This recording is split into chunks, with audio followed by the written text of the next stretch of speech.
start the meeting. Can we get a roll call, please? Trustee Rubin, Yes. trustee Hallwax, Here. trustee Mealopoulos. All right. Thank you for being here. Now's the time for public comments. So if anyone would like to say something, let me know. I'm not seeing any hands, volunteers, so that means us, could I get a motion, please, with regard to the minutes, or if anyone had any comments, let's talk about it. Otherwise, let's get a motion to approve the minutes. Motion to approve the minutes. All in favor? Aye. All right, which brings us to our review of the monthly financials, please. Thank you so much. This evening, I'll be presenting the November Treasurers Report. I'm going to go through the general water and Glencoe Golf Club highlights and some other funds and the personnel summary. And then we'll move into our community investment update and then the proposed public safety foundation list that Chief Lockridge will present. Property taxes are still less than prior year by $5.9 million, which is 51.9% of our budget as expected. Again, this is due to the property bills being issued late, and we still have not received any actual payments from the county. So no property taxes were received in November, and to date today, there's still no receipts received. But we are supposed to start seeing some receipts starting next week. The due date is Monday the 15th, and so hopefully we will get the majority of the taxes in before the end of the year. If we don't, we do have a 60-day period to accrue those dollars back to calendar year 2025, which we will do. This could also mean that there might be a transfer to the police pension fund to meet the required contribution. Currently, that would be $906,000 that we would basically loan the police pension, and then they would give it back to us after property taxes were received. That number should hopefully go down before December 31st as we start receiving some property tax receipts starting next week.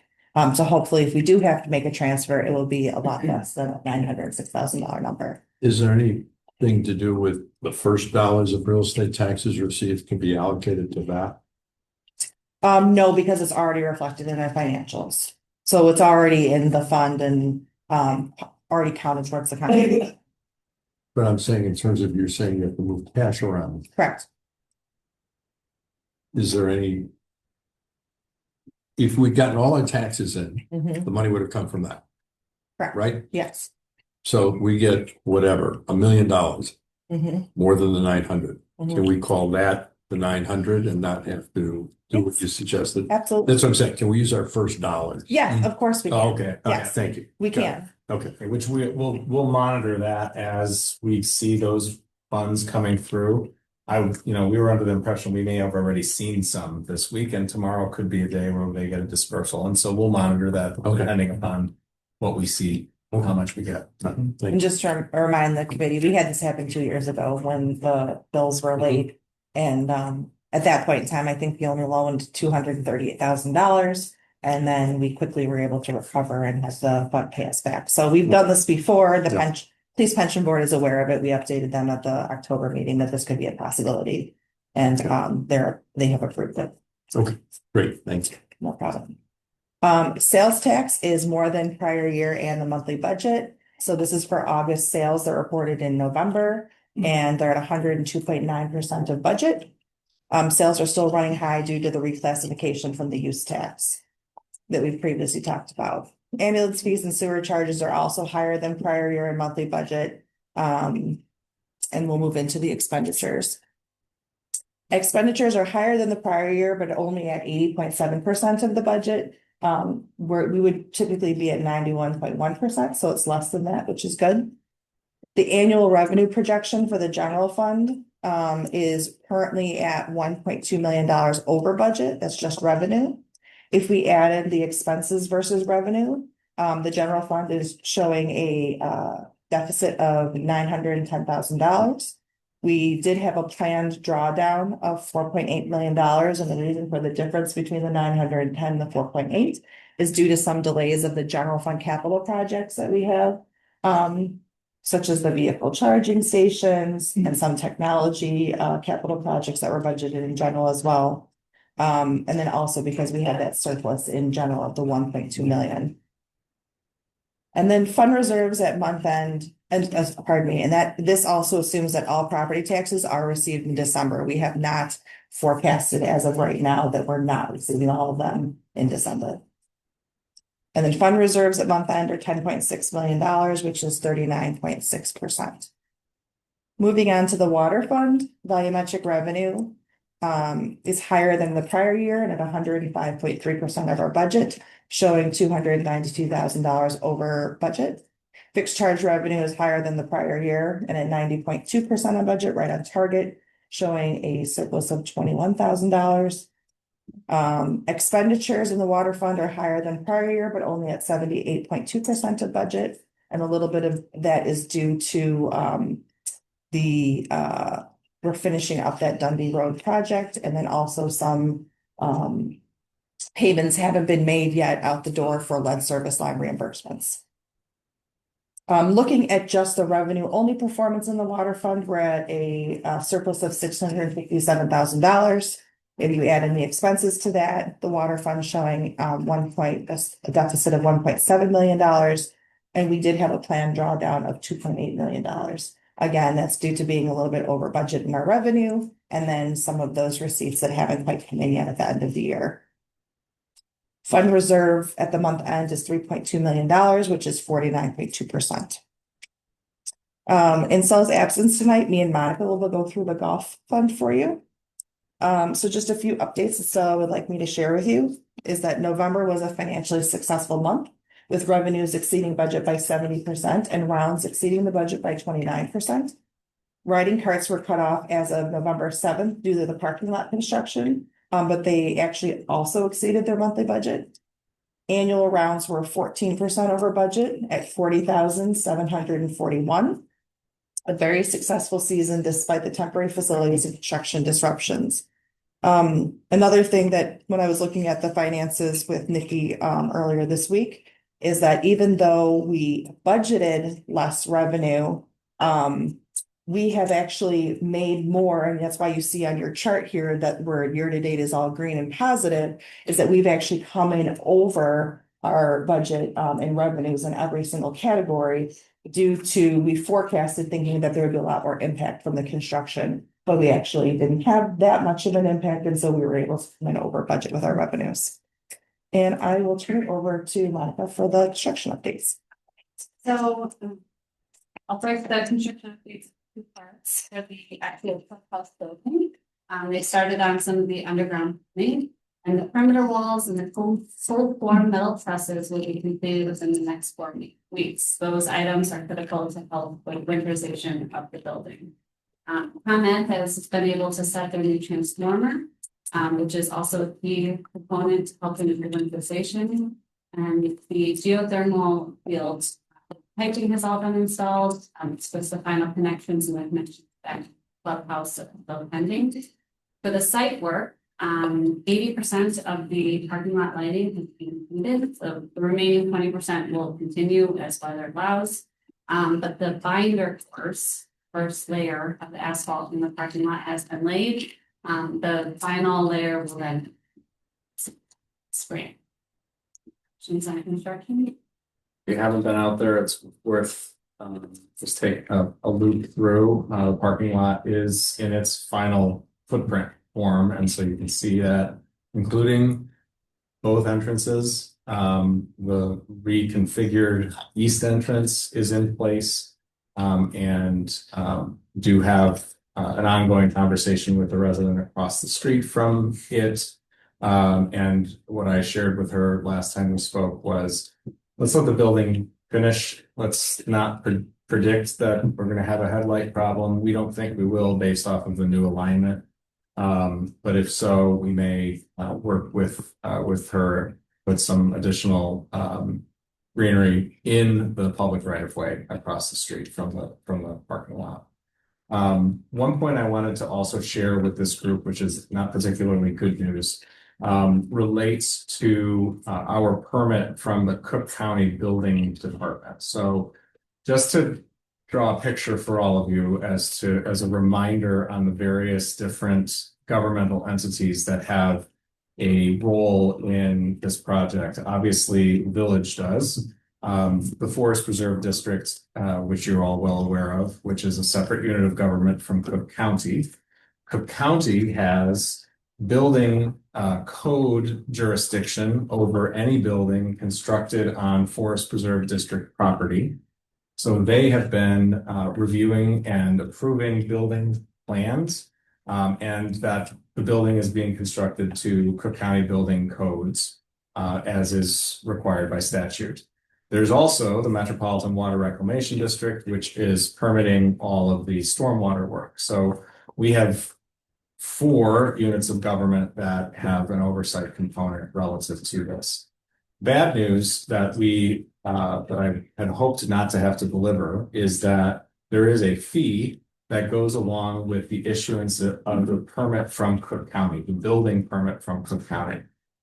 That we've gotten as far as we have without having to pay a fee is not an insignificant fact, but we were operating up until about 2 months ago with early approvals from them, kind of preliminary early approvals, letting us do a small amount of the permitted work as they approved it, which admittedly is unique. I'm not sure that the village of Glencoe may have done the same in a reverse circumstance, but that all being said, that's how progress was being made. And then we got to a point where they were ready to issue the permit. They were comfortable with all of the plans as were submitted. There were some changes that were made during the process, but ultimately they were ready to issue the permit, which they did do. But with that issuance was shared with us the way they calculated the fee structure that they charge for buildings like this. It's a similar fee structure to what we charge for commercial buildings, in that it is a percentage of the construction value. So if a new commercial building were constructed in uptown Glencoe, we would charge a percentage, and Taylor, 3.5%, 3.5% of construction value as the permit cost for a commercial building in the central business district. They have a similar fee structure. We had hoped that there may be a path forward for some sort of exemption, or that they were miscalculating this because they didn't recognize that it was a government building being constructed on public property. We have since learned that this is a fee structure that they apply to all commercial buildings, public or otherwise. So that means if the Forest Preserve District is constructing a building on Forest Preserve District property, they're subject to the Cook County building permit fee structure. So these are fees that are paid by the Brookfield Zoo, by the Forest Preserve District. We understand that it's possible that the Botanic Garden has a small reduction that has been negotiated with the Cook County Board of 10% of that fee structure. And we also understand that there is a means of contesting the fee structure, but it's typically based off of need or inability to pay. So the moral of the story, it's a very long story that I just shared, is that we anticipate a building permit fee significantly more than what we have budgeted for that purpose. And the total fee is $230,000. We had initial estimates of somewhere between $20,000 and $130,000. And based off of the way Cook County calculates, this is the number that we believe we will likely have to pay. Now, I did mention that they issued the permit. They did issue the permit a couple of months ago without payment. They have indicated to us that the timeline has run out and they will no longer come out to do inspections because we have not paid the fee. We would likely have not issued the permit without payment if it were the village of Glencoe. So that is somewhat surprising to me that they took that step by issuing it. But our contractors have now indicated that they cannot do more if Cook County will not do inspections, because then they'd be in violation of their agreements with us of essentially conducting unpermitted work. The bad news is on multiple fronts. This is something that Howard and I are going to call Scott Britton to have a conversation about. That appeals process does run through the commissioner's office. As I said, my expectation on us being successful with an appeal is very low, and it would require Cook County Board action. So, when you layer that fun in and the time lost, this could ultimately actually cost us more if the project sits idle for weeks while that process unfolds. So why I'm bringing it up tonight, among other reasons, is I would like to work through a process of bringing the authorization back to the village board in January at the January 15th meeting. But I would like to seek to issue that payment sooner than January 15th and ask for a confirming resolution in January so that we don't lose the next 4 weeks. Admittedly, there's holidays in the middle of that, but there are work days that are expected aside from the federal holidays themselves, based off of what we're hearing from WB Olson. There are some questions that you may have as to how that number was off. We have similar questions relative to why the calculation, which these are publicly available numbers. It's not, it's available on the county's website. How WB Olson didn't calculate them appropriately within the project budget. I think they would say there was some question as to exactly which components were required to be in that calculation. And they, I think, would also argue that this is a reason why there's project contingency. Whether you like that argument or not, it's an argument. One way or another, we are still the owner of the project, and to keep it moving forward as we work through some of those component parts, I think is an important thing from just getting the project to a place where it's fully enclosed. I mean, I think that's one of our issues right now as the temperatures continue to drop, is that building is not enclosed. So is there anything controversial about, just what the rule is and how it's applied in this case? That WB Olson would be surprised? No, you go I ahead. mean, yeah, I guess one of the points I wanted to reiterate too is we've known about this permit fee for about 2 months, and it's not like we've been actively engaged with Cook County, asking them to double check how they calculated the price. To go back there, a lot of back and forth about the interpretation. To your point, yes, there are 2 different permit types. What was missed in the interpretation is that commercial is always under a reconstruction classification, not a new construction classification. The new construction classification that was used as an estimate is only applicable for single family homes that are within Cook County. And so obviously a much different volume of building, right? So it's a misinterpretation in an initial estimate. I mean, right, going back and forth, I think there was a mistake of understanding of how this needs to be calculated. This one's way more money. It was also good with what to do about the dirt.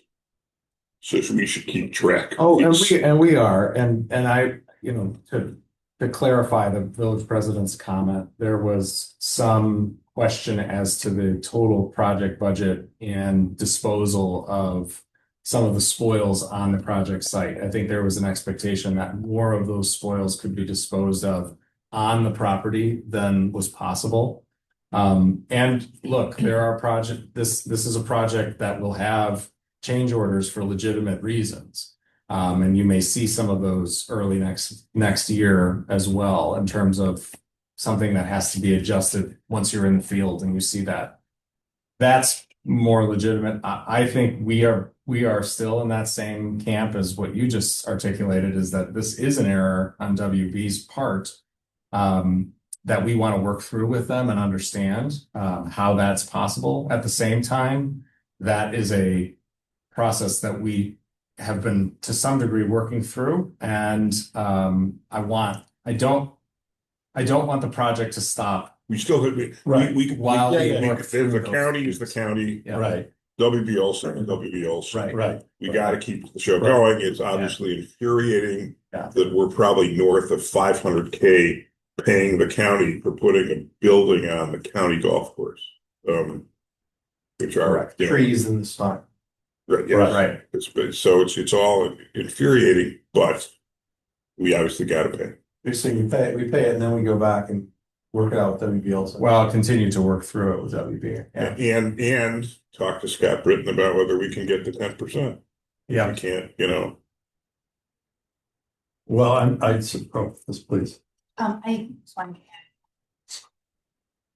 I understand typically when government agencies are working with government agencies, those permit fees are typically waived. Unless they are related to a third party, consulting firm that's doing reviews and pay like direct costs. So are we like 100%? Let's say we pay. In the county code. So I asked that question. Yeah, so like, have we looked, my question, I always bring this up, like, have we applied fresh eyes to their code to see whether they are in fact able to charge fees first? And I don't wanna hold it up, Yeah. but let's say we pay. But then if we maybe dig a little deeper, can we recoup or get this money back from the county? I think we're pretty confident in the county. We are, Yeah, okay. and that's some of the back and forth that we've been having, Okay. right? And we had the same thought of like, well, Is there- this is a taxpayer funded project, Yeah. publicly funded. Yeah, There was another permit in which we actually sent them a thick stack of evidence that this was publicly funded and our permit fee was waived, so. Like, it doesn't process if it's here, if it's not, so that. It does in our. it does not. Yes, the village has a rate that is applied, we pay it's a 0.25%. Fee based off the construction value. That has been applied to projects like Writers Theater. Historical Society, Park District projects, aside from any specialties, like you said, any specialized support engineers, things like that. Which we can recoup those costs. That, it was my expectation that the county had a similar rate structure in their code. They do not. But you know who should know that? WBLs. It's kind of what they get paid for. But in any event, but to the point of the prior comment, which is, yeah, but they're separate. I certainly am in favor of saying that write the check to the county if the county is legitimate, especially if it's legitimately entitled to actually need it. Yeah. To get the fee, let's pay the fee, let's not slow down the project. Let's try to get a discount later if we can, and let's keep it on the list of things. Talk to our vendor about in this project. It won't be the last. In a No. project like this. Other things will come up. Will be nothing else using it for leather. Yeah. And then we'll ratify. Different, yeah, and We'll yeah, ratify it on the January. no, we'll just leave you hanging. No, I'm sorry, yes. You can use your raise. Yeah. Any other, but any contrary thoughts? Okay. Thank you. That's the golf update. What's the short version of, let's say that we make the payment? How soon can WBLs get the building winterized? We're looking at 4 weeks. They're still making progress. It's Yeah, they're still doing. work is a little. Yeah, the snow in November didn't help. The fact that we had such an early start to winter and such a dramatic early start to winter. The good news is Yeah, yeah, that's correct.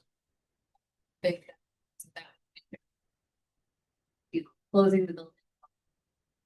We're still working toward the. Will be sooner. And really, we've been able to make this progress thus far. The early start approvals that we got, and then issue. It's just, we don't want to hit any more delays.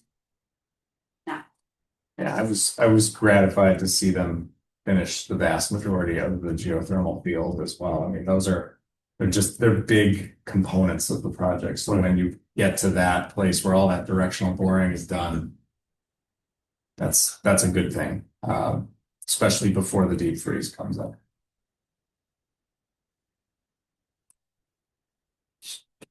With that, I'm gonna go over the debt service, MFT and capital funds and the personnel.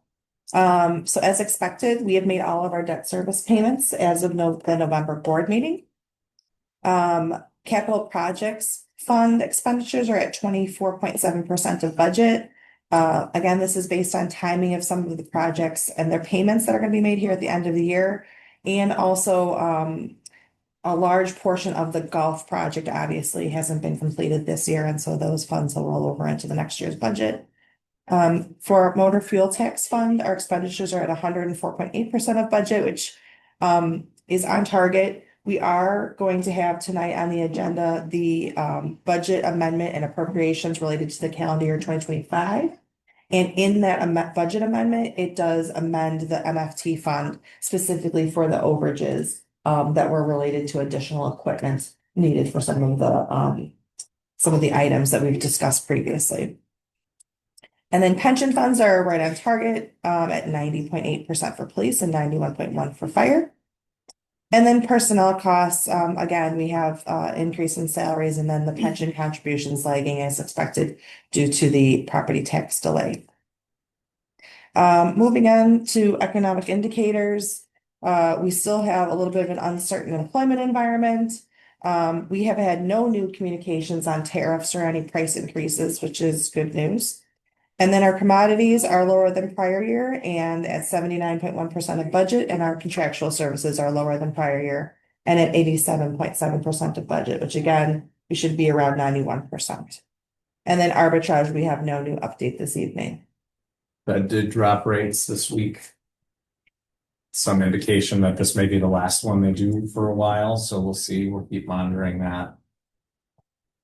We do have debt issuances planned in 2026, so reduction in the rate is a good thing.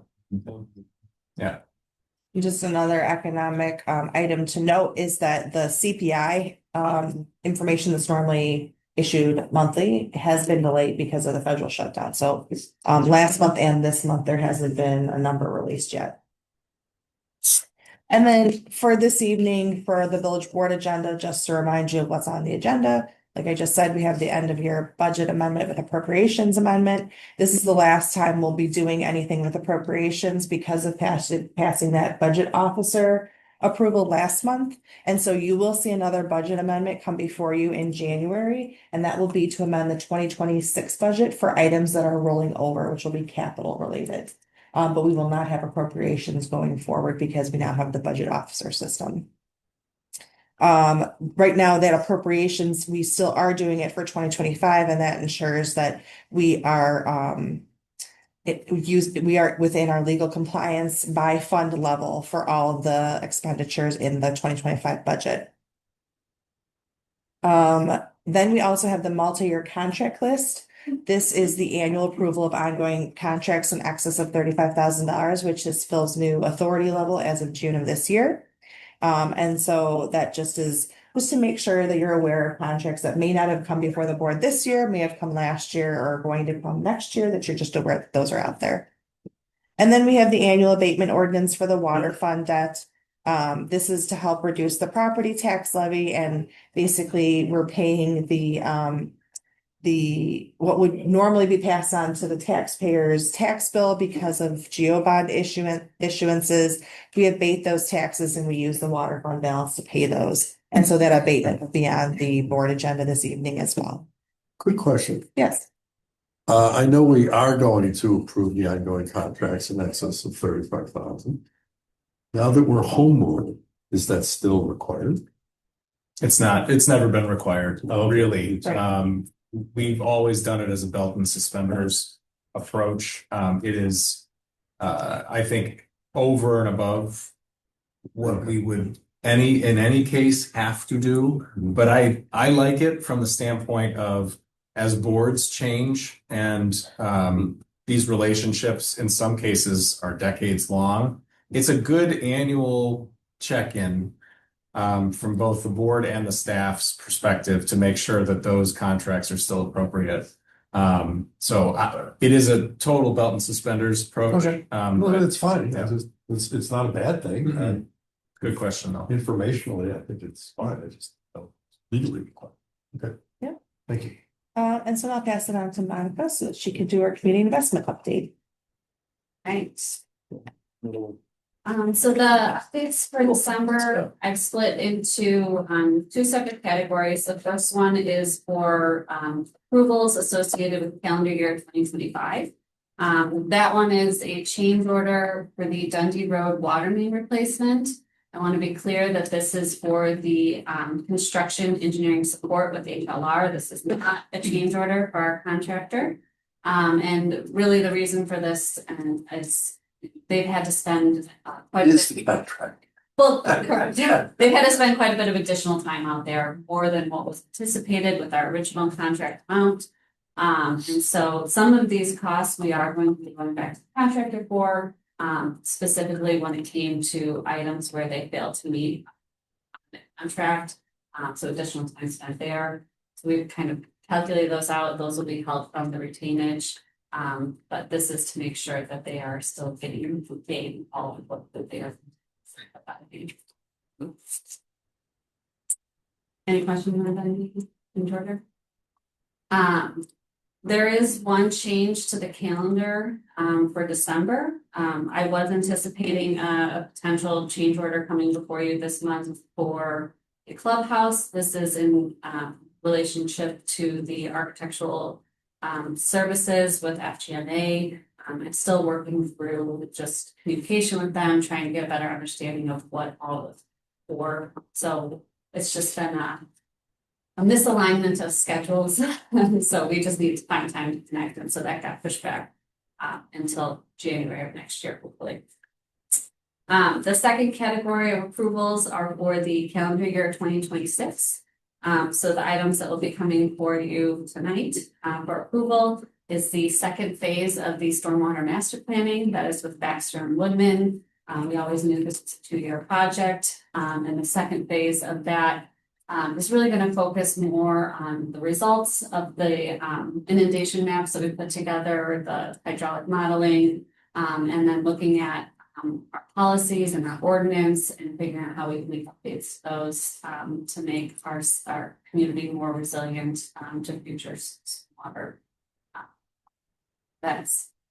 The second one is sanitary sewer rehab for our IIC program. This is with AIR construction.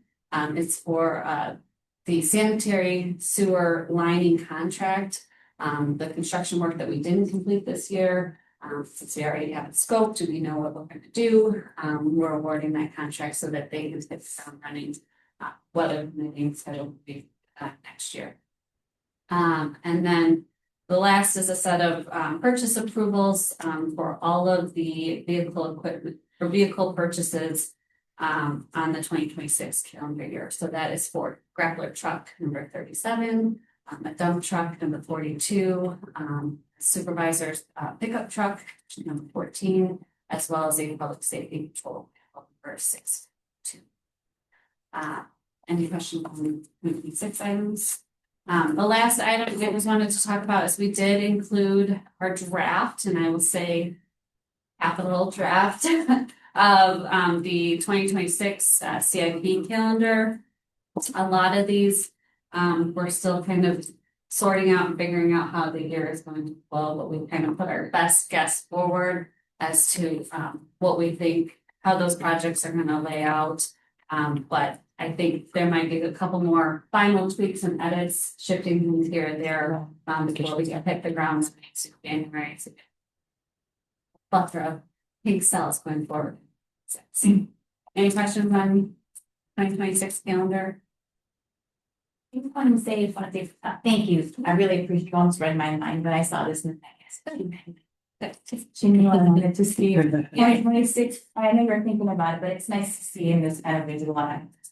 Yeah, for you and your staff, thank you for thinking far ahead. Exactly, the better we are. Very good. And so now I'll turn it over to Chief Lofton for the review and discussion of the public safety donations. If you'd like to join us, you can feel free to do so. So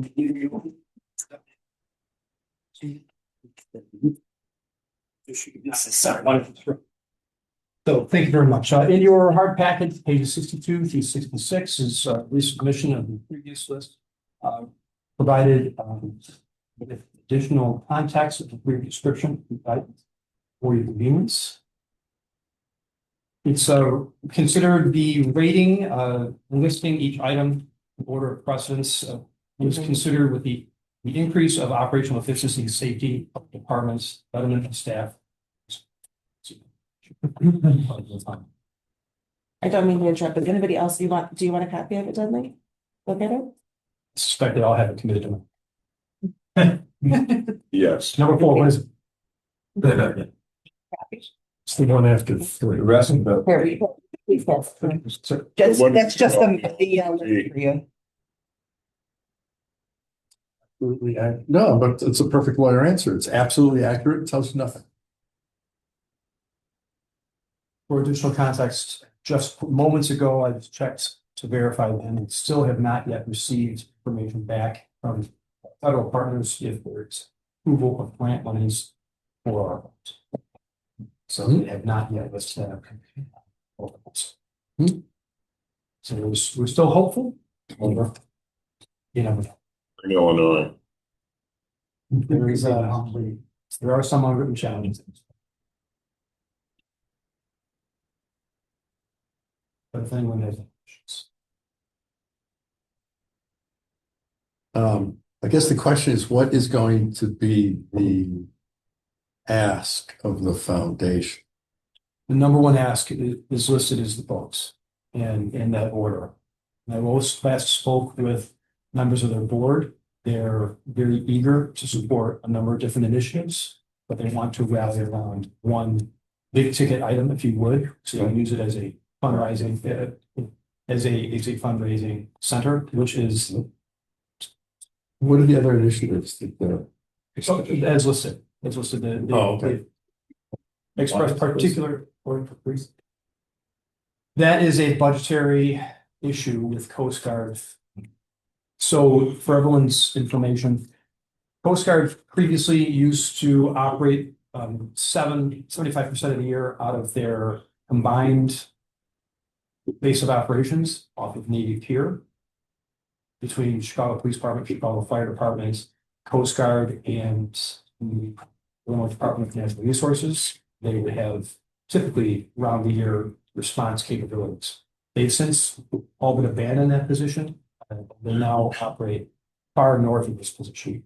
Their typical response, and they also would deploy a helicopter from their nearby base, which would still seems a very far distance away, but still allow them to deploy divers and also conduct a grid pattern search to locate for them waterborne resources to effectively response and response in saving lives. Now, because of the time of their response, they are only typically allowed to support recovery operations.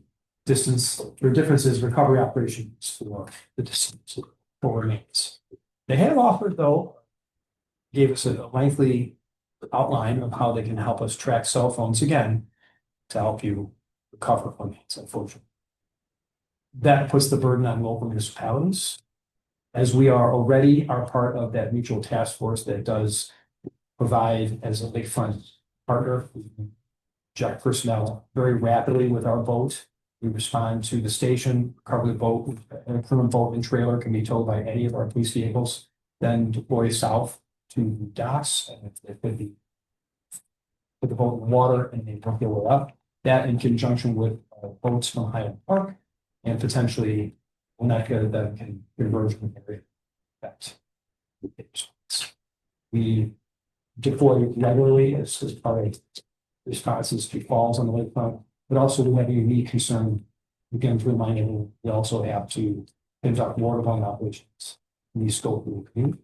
So our need is a very unique boat. It not only needs to be able to weather Lake Michigan, which can be pretty rough, as you know, but also has to be able to operate land in our own lagoon.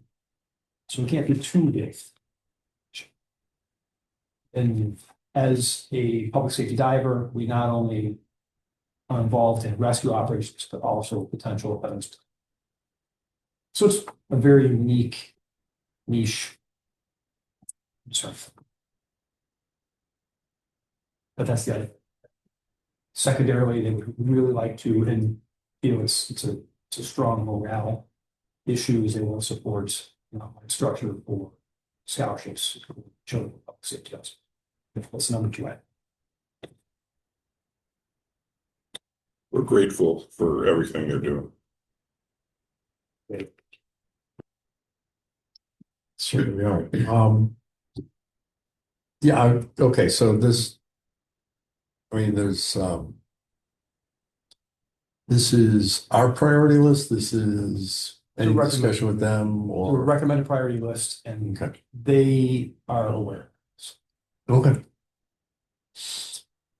That's fine, I mean, at the end of the day, there's a lot of things on it. Someone has to say what order, but obviously they can also decide to go out of order if something strikes their fancy. We had to put the vote first. Right, they would have rearranged it for us. And If also, that'll work best for their fundraising. and also that was a highlighted portion, is they like to rally on an item to use as a central focus. This meets that need. So between that and certainly the employee family scholarship program, I certainly understand that nature of that. Would it make sense at all? And again, I don't mean to second guess you in the least, I'm just asking. Are there any, like, some of these others are much bigger ticket items? Again, is that helpful in putting them up toward the top as a rallying point or no? In constructing the list, we wanted to make sure that we balanced those needs of things that could be rapidly attainable, and also at the same time have those larger items. Okay, because I was remembering our discussion about, Lake Forest and Squad Guys. Yes. That's why I was thinking. All right. A point I'd just add, before many of these would be purchased, this is a list. Those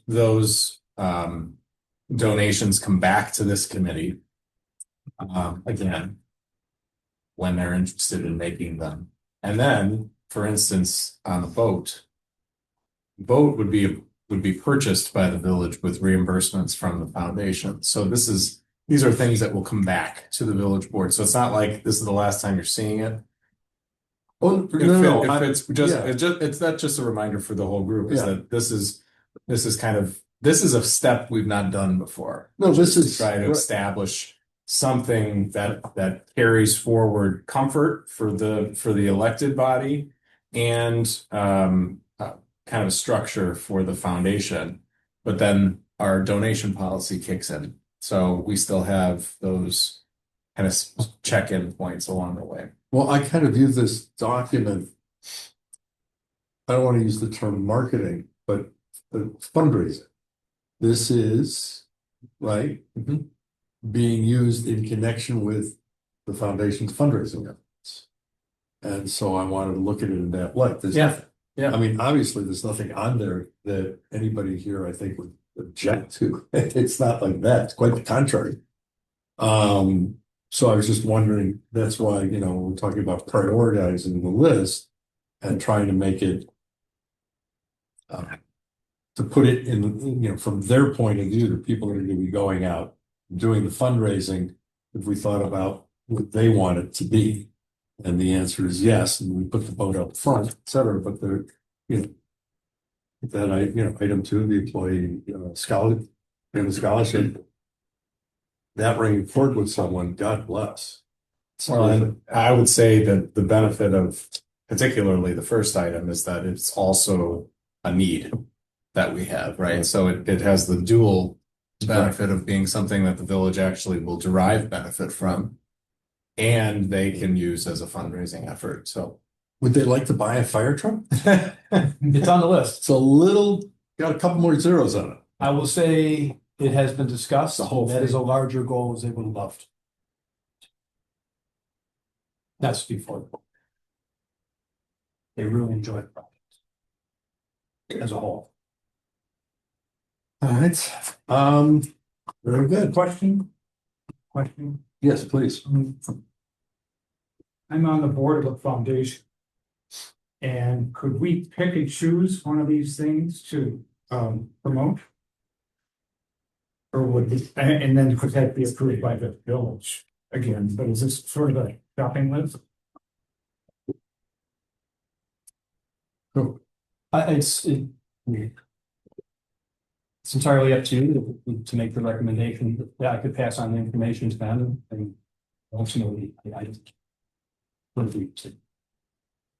It's the conversation, you know what I mean? Does it make sense? I missed the question, Yeah, I'm sorry. what is the nature, more specific of your question? People on the foundation often like to, rather than just give it to another organization, they like to have an idea of how that. Right. And then That's why we have. they may look at thing like, well, maybe I want to get a communication thing, or maybe I want to do, something else. But can they specify the desire? That's something outside of what's it's- on this list. Well, could be. It's their money, and we ultimately have the here, of course. But they can come to us and say, hi, we raised X dollars and here's what we think we should do with it. And if in the very odd circumstance we have a disagreement, guess we'll deal with it. But yeah, sure, people could come to us and say, I'd like to donate for this purpose. Isn't that? Yeah. I think that is. That's the reason. It's like, here's some suggestions. Well, and to be perfectly frank, it's to not put the board into a position of having to say no. I mean, that's why. It's instead saying Right. there are needs. We think this is a good list. We think you should work off of this, right? And part of the reason, we have the donation policy in place is because, several years ago, we received an unsolicited gift for the public safety department's use. And it was a little unique, and wanting to make sure that we all, staff and board, felt as though there wasn't some expectation that tied to that donation, and that there was clarity of purpose that led to the donation policy that we have in place now, which we've modified a couple times. But this component is new. We did not do this last year, and I think this is this helps everybody again feel confident that resources can be raised for something that will be beneficial to the village broadly. Great. They're always looking for direction, if it answers your question better. And I know also too, when people make donations, and they all, if it's a significant amount, they always ask, is there something in particular or particular project that might be remarkable. So they're trying to be as transparent. No, this is a good marketing. Quite frankly. Great, thank you. Thank you, sir. All right, any other business? If not, I get a motion, please. All in favor? We are adjourned. Thank you.